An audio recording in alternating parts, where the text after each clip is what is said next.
I grew up in a Zionist Christian family. Zionist Christian family, interesting. And so when I was younger, I tried to study so I could do evangelism or Christian Dakwah.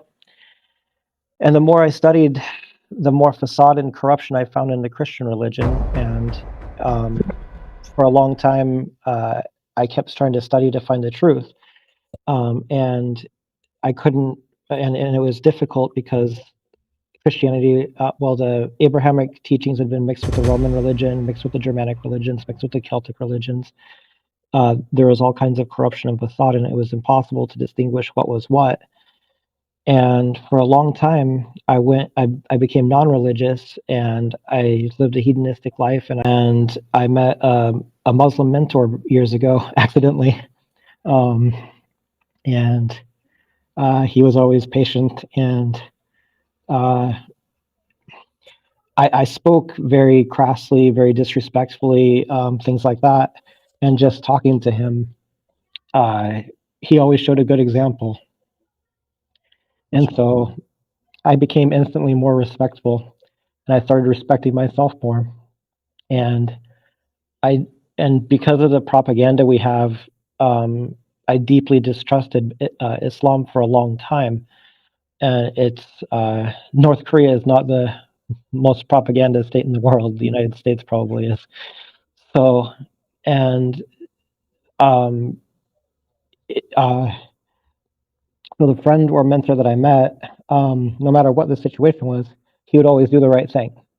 Like, and the Bethra that he was guided by in Islam was absolutely outstanding. And it took me a long time, but I studied it more and more and more. And then the more I studied, like things like how riba affects, I hated riba already, but the system of usury in the United States, for example, I'm not as familiar with the rest of the world. And I dislike the foreign policy that we have in the US, but I would like to see positive changes. I don't know if that will happen or not. I would just like to see it. But over an extended period of time, and him investing in his own, I always knew that he was completely honest, my friend, and he displayed Islam in a perfect way. And the balance of justice, both personally in his own life with his family, or the way he takes care of his family, like his wife's relatives, things like that.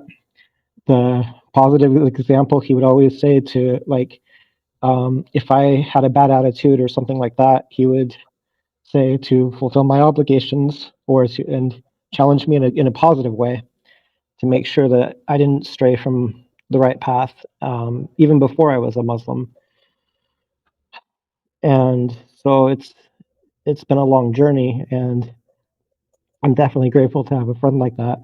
But his example, combined with the teachings of Islam, guided me into Islam, and now I see that how justice economically, with family ties, in every spiritually, in every aspect, is completely balanced in Islam. Whether we choose to follow it or not is our fault.